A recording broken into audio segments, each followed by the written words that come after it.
Professeur Patrice Darmon, bonjour. Bonjour. Je vous ai demandé de répondre à quelques questions avec nous, peut-être plus pour les cardiologues que pour les diabétologues qui lisent Cordiam, parce qu'il y a un certain nombre de choses qu'ils connaissent déjà. Mais vous avez été le coordinateur de la rédaction du position statement, de la prise de position de la Société francophone du diabète sur le traitement du diabète. Donc, est-ce que vous pouvez nous préciser un tout petit peu quel a été votre rôle, quelle a été la finalité et la méthode de travail de ce groupe? Alors effectivement, j'ai eu la chance de coordonner la rédaction de ce travail, de ce référentiel. Il a été voulu par la Société francophone du diabète parce que, en fait, le texte qui fait référence aujourd'hui, les textes institutionnels sont les recommandations de la HAS, elles datent de 2013. Et depuis 2013, les données ont évolué, en particulier les données qui concernent la sécurité cardiovasculaire des traitements du diabète. Donc il a semblé indispensable à la SFD de mandater un groupe de travail pour justement revoir ces recommandations de la HAS de 2013 qui commençaient à devenir obsolètes et à proposer finalement sa propre prise de position, ses préconisations, ses repères. On en a écrit 30 pour effectivement prendre en charge les patients diabétiques en fonction de leur profil clinique. Et quand vous dites 30, je rajoute que c'est des pavés qui sont particulièrement clairs. Hein, je l'ai lu, j'ai pris la peine de le lire, mais c'est très dense. C'est assez donc, dense. Ça va nous obliger à essayer de sélectionner un peu des choses qui intéressent peut-être plus les cardiologues et par lesquelles ils ne sont peut-être pas confrontés. Si on prend les patients du cardiologue, en cardio, il y a des patients qu'on envoie, le diabétique qui n'a rien. On l'envoie, chez le diabétologue l'envoie pour dire tout va bien, tout va bien. Bon, celui-là, on aimerait bien savoir comment il doit être traité. Il y a celui qui a un risque. Il n'est pas tout à fait clean, un risque. Puis il y a celui qui est en prévention secondaire. Un risque plus ou moins élevé pour le précédent d'ailleurs. Donc est-ce qu'on peut partir sur ces trois catégories ? Oui, on va partir sur les trois catégories. En préambule, je dirais que notre premier avis, il concerne l'intérêt d'un équilibre glycémique optimal sur la prévention des complications micro et macrovasculaires. Parce que je crois qu'on ne dira jamais assez que c'est quelque chose qui est démontré, qu'on n'a pas à revenir comme certains peuvent le faire là-dessus, que le niveau de preuve est suffisant. L'équilibre glycémique optimal prévient les complications ou retarde l'apparition des complications microvasculaires, c'est une évidence, donc rénales, rétiniennes, mais aussi un impact positif sur les complications cardiovasculaires. Alors il faut un peu plus de temps pour le démontrer par rapport aux complications microvasculaires, mais clairement on a un bénéfice aussi. Alors évidemment il y a d'autres facteurs qu'il faut contrôler chez le patient diabétique, je n'apprends rien aux gens qui nous écoutent sur les lipides, sur la tension, etc. Mais la glycémie est un facteur important. Donc voilà, c'était dit en préambule. Ensuite, c'est peut-être le moins, pour le cardiologue, c'est peut-être le moins facile, sur lequel il a le moins de possibilités d'intervention. Il a le moins de possibilités, mais enfin, il peut être vigilant sur le fait, est-ce que le patient est suivi par un diabétologue ou par un généraliste. Beaucoup des diabétiques de type 2 sont suivis par des médecins généralistes, mais est-ce qu'il est suivi, bien suivi? Est-ce qu'on a une hémoglobine glyquée récente dans le dossier, à quel niveau elle est, et ça va nous permettre d'enchaîner sur la suite, c'est-à-dire finalement qu'est-ce qu'un bon équilibre glycémique chez un patient diabétique de type 2. Là encore, quelque chose qui existait déjà dans les recommandations anciennes, c'est l'individualisation des objectifs glycémiques, c'est-à-dire qu'en fait, l'époque du moins de 7% d'HbA1c pour tout le monde est un peu révolue. Aujourd'hui, on adapte, on peut aller sur des objectifs plus ambitieux, c'est-à-dire 6,5 chez les patients jeunes, justement sans antécédents cardiovasculaires, avec une bonne espérance de vie. Si on arrive à obtenir un équilibre glycémique parfait, moins de 6,5 avec du régime, de l'activité physique et des traitements qui ne donnent pas d'hypoglycémie, parce que l'hypoglycémie c'est quand même parfois un peu embêtant pour les patients, et peut-être sur le plan cardiovasculaire, eh bien très bien, soyons plus ambitieux. Au contraire, on a d'autres patients, et là on va retrouver des patients, potentiellement des patients avec un risque élevé sur le plan cardiovasculaire, des patients fragiles ou des patients qui ont une polypathologie cardiovasculaire ou qui ont une insuffisance rénale très avancée ou qui ont un âge très avancé, qui sont fragiles. Chez ces patients-là, on pourra peut-être relever un tout petit peu le seuil d'hémoglobine glyquée et mettre le seuil autour de 8. Ça ne veut pas dire qu'il faut être laxiste. Ça veut dire, si on arrive à faire mieux que 8 avec des moyens thérapeutiques simples, sans empiler les molécules, sans donner des effets secondaires importants et notamment des hypoglycémies, pas se priver d'aller plus bas, puisque plus on va on se rapproche d'une hémoglobine glyquée à 7, moins de 7, plus on protégera les complications, comme je l'ai dit, au niveau des complications vasculaires, comme je l'ai dit au départ. Maintenant, si on a des patients un peu fragiles, avec un haut risque hypoglycémique, chez lesquels on va se lancer dans une espèce d'escalade thérapeutique, avec une mauvaise observance, des effets secondaires, des hypos, levons un peu le pied, visons 8%, occupons-nous des lipides, occupons-nous de la tension artérielle, occupons-nous du tabagisme éventuellement associé, etc. Voilà. Donc le niveau d'hémoglobine glyquée, c'est un des points importants de notre prise de position. Est-ce que on parlait du 6,5, est-ce que le 6,5 ça concerne beaucoup de patients? Est-ce qu'aujourd'hui il y a beaucoup de patients de ce type qui sont à 6,5? Et deuxièmement, est-ce que finalement d'avoir entendu marteler pendant des années et des années le 7, est-ce que finalement on dit bon, la 7, 6,5, on verra une autre fois? Alors il y a un petit peu de ça, je ne vais pas le cacher, c'est-à-dire qu'on a tendance à dire c'est déjà difficile d'équilibrer nos patients diabétiques, donc allez 7, on n'est pas si mal. Mais je crois qu'il ne faut pas... Il faut être ambitieux, et en particulier chez les patients les plus jeunes et surtout au début du diabète. Parce qu'au début du diabète, on a encore la main pour pouvoir arriver à être dans les clous, et donc à ce moins de 6,5 relativement simplement, avec des modifications du mode de vie. Bon, c'est jamais très simple, hein. On est bien d'accord qu'il y a une éducation thérapeutique, il faut changer de mode de vie, c'est compliqué, mais avec ces modifications de mode de vie, elles marchent mieux au début du diabète, et les traitements du début du diabète sont relativement simples à manipuler. Donc je crois qu'il faut être ambitieux. Alors ça concerne un nombre non négligeable de patients. C'est quand même des patients, le patient lambda, c'est-à-dire le patient d'une cinquantaine d'années, en surpoids, chez qui on découvre un diabète de type 2, qui n'a pas de complications cardiovasculaires à ce stade, qui n'a pas de comorbidité majeure associée. Il y en a quand même pas mal, des patients comme ça. Donc chez ceux-là, il faut essayer d'être exigeant. Alors après, on se heurte à la vie réelle et parfois aux difficultés. Donc il faut être aussi un peu pragmatique, hein. Ce ne sont que des repères, ce qu'on donne, hein. En aucun cas ça peut être une norme. Bien sûr. Donc pour revenir à nos confrères cardiologues, c'est aussi dans leur mission de s'étonner quand il y a lieu, de dire tiens, ce patient est à 7, il va bien, il est bien. Moi, j'aurais bien aimé que, conformément aux recommandations, il soit un tout petit peu plus bas. Il faut que je le signale. Je pense que ça peut être effectivement un élément positif, un élément que le cardiologue peut regarder. Alors le 6,5 ou effectivement un peu plus haut quand on va commencer à être chez un patient avec un diabète un peu plus ancien, ne pas être dans cette espèce d'inertie clinique qui peut être délétère, d'essayer de dire bon là finalement on est autour de 8, c'est pas si mal. Non, on n'est plus dans ce cloisonnement où c'est le problème du diabétologue. Aujourd'hui c'est une responsabilité du cardiologue parce qu'on sait les conséquences. J'espère que le cardiologue peut avoir ce rôle-là de regard, comme il peut avoir un rôle de regard sur les traitements utilisés. Alors je ne dis pas qu'il doit être prescripteur, évidemment, mais en tout cas, peut-être, aujourd'hui, on a, depuis ces dernières années, ce qui nous a amené à changer la prise de position de la SFD, c'est quand même, comme je disais tout à l'heure, des études de sécurité cardiovasculaire.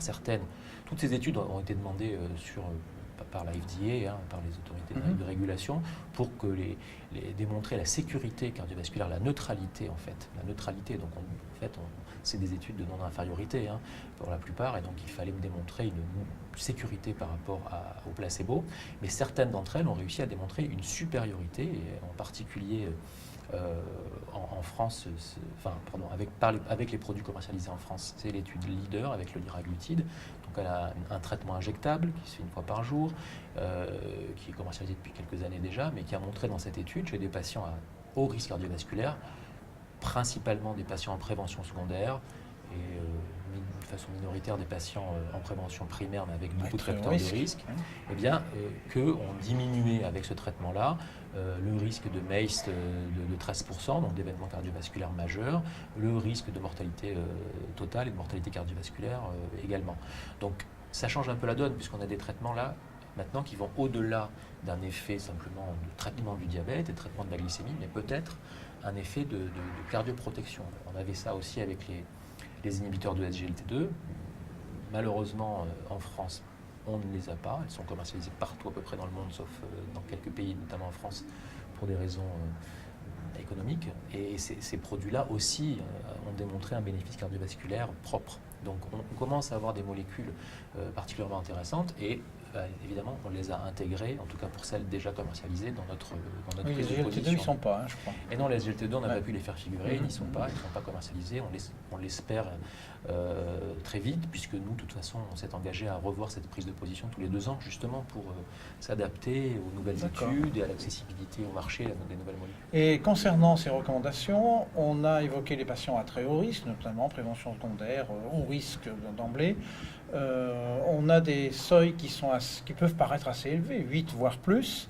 Est-ce que quelque part, c'est pas un petit peu un renoncement? On a l'impression que c'est un petit peu un renoncement pour... Non, ça rejoint ce que je disais tout à l'heure. Alors, pour le patient en prévention cardiovasculaire secondaire, on a un chapitre à part qui vraiment s'intéresse à cette sous-population de patients qui est très importante dans le diabète de type 2. C'est sans doute 20 ou 25% des patients diabétiques de type 2.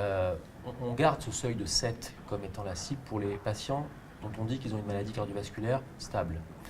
Alors, on peut l'évaluer ça avec son sens clinique, voilà. Mais le patient, c'est pas facile pour les cardiologues. C'est pas facile pour les cardiologues non plus. Qu'est-ce qu'un patient avec un état cardiovasculaire stable? Mais enfin, en tout cas, voilà, c'est ce qui est écrit parce qu'il a bien fallu faire des choix. C'était un peu empirique de dire qu'un patient, donc par opposition avec une maladie cardiovasculaire évoluée, alors là, on a mis là le patient qui a fait un infarctus avec une insuffisance cardiaque séquelaire, le patient qui est tritronculaire, le patient qui a une artériopathie symptomatique des membres inférieurs, le patient qui vient de faire un AVC. Là où on considère qu'il y a quand même un certain degré d'évolutivité ou d'instabilité, là, on met le seuil à 8, pardon. Mais ça rejoint ce que je disais tout à l'heure, ce sont des seuils, ce sont des bornes hautes. Si on arrive à faire à moindre frais, et notamment sans hypoglycémie, c'est ça qui est un enjeu important, et on a aujourd'hui des molécules qui ne donnent pas d'hypoglycémie, eh bien là, il ne faut surtout pas se priver. Donc ce 8, c'est une borne haute, et ça concerne, encore une fois, des gens chez qui on aurait du mal à obtenir un patient qui est tritronculaire, on a du mal à le faire baisser sous les 8%, parce que pour ça, il faudrait ajouter des injections d'insuline, il faudrait augmenter le risque hypoglycémique, on risque de limiter son observance thérapeutique, etc. Bon, contentons-nous d'un 8. Maintenant, un patient chez qui on arrive, qui est tritronculaire, mais chez qui, avec un petit peu de metformine, un autre traitement associé, inhibiteur des PP4 ou autre, on arrive à le mettre à 7%. Mais évidemment, on va pas... Il n'est pas question d'enlever un traitement pour arriver au 8. Il est question là de dire on a un traitement, comme vous disiez, à moindre frais ou à moindre effet secondaire réussi à faire le job. Donc voilà, très bien.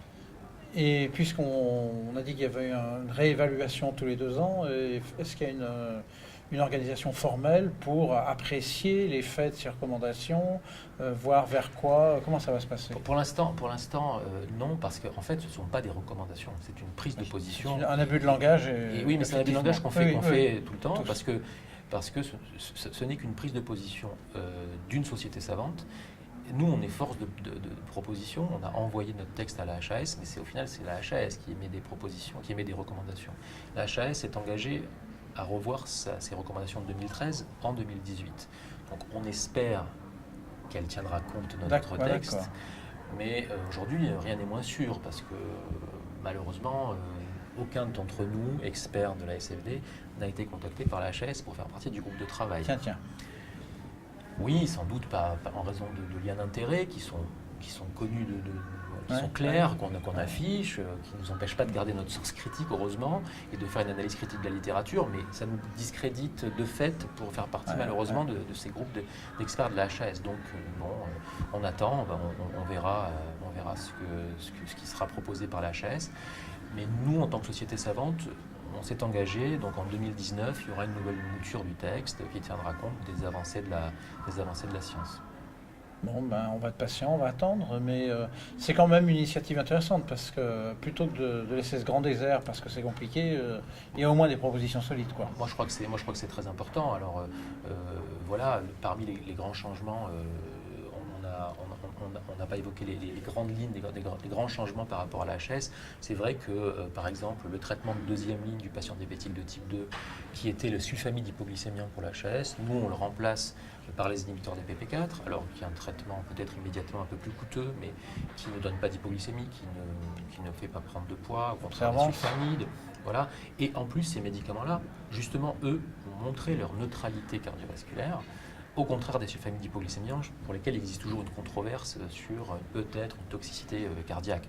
Donc nous, on fait notre rôle. Ok, on est une société aussi responsable sur le plan médico-économique et on ne peut pas faire n'importe quoi en termes de dépenses de santé, mais on met en avant un traitement un peu plus coûteux en deuxième ligne, mais parce qu'on a la preuve de la sécurité cardiovasculaire qu'on n'a pas de l'autre côté, parce qu'on n'a pas d'hypoglycémie, qu'on en a de l'autre côté, que les hypoglycémies c'est cher. Il faut contrôler ça, il faut faire l'autosurveillance glycémique, ça peut mener à une hospitalisation, enfin bref.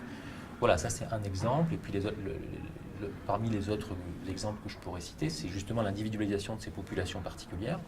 Donc le patient en prévention cardiovasculaire secondaire avec un parcours thérapeutique un peu spécifique compte tenu des données des études.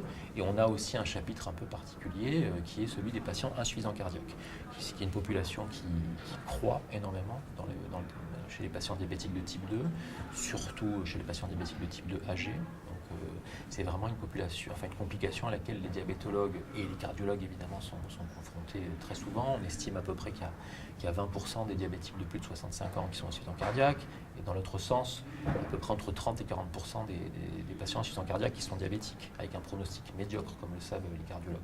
Donc c'était important aussi d'essayer de faire... d'étayer un petit peu les choix de nos collègues en disant voilà, telle ou telle molécule peut-être doit être privilégiée chez l'insuffisant cardiaque. L'exemple, c'est la metformine, quand on a été à la fac, on a appris que la metformine était contre-indiquée dans l'insuffisance cardiaque. Aujourd'hui, on dit au contraire, c'est indiqué, c'est bénéfique, les études le montrent. Alors, évidemment pas dans l'insuffisance cardiaque instable, on ne va pas donner de la metformine à un patient qui est en OAP, mais un patient qui a une insuffisance cardiaque stable, qui a une bonne fonction rénale, doit être sous metformine. Ça, c'est un exemple. Puis on a d'autres médicaments, notamment les inhibiteurs de la DPP4. Parmi eux, on a une molécule qui est la sitagliptine, qui a montré sa parfaite neutralité sur le plan de l'insuffisance cardiaque. Donc voilà, ça c'est des molécules qui ont des niveaux de preuve. Au contraire, les GLP-1 injectables, il y a quelques signaux peut-être de prudence, donc on l'a aussi indiqué dans la prise de position. Voilà. On essaye d'individualiser les traitements et les objectifs. Comme on a fait pour les objectifs, c'est aussi les différents modes moyens. Ça va avec. Voilà. Tout cela est consultable sur le site de l'ASFD pour ceux qui sont intéressés. Et j'allais souligner justement que c'est en accès libre, il n'y a pas de souci, je peux en témoigner. Voilà. Merci beaucoup. Merci pour ce travail. Merci.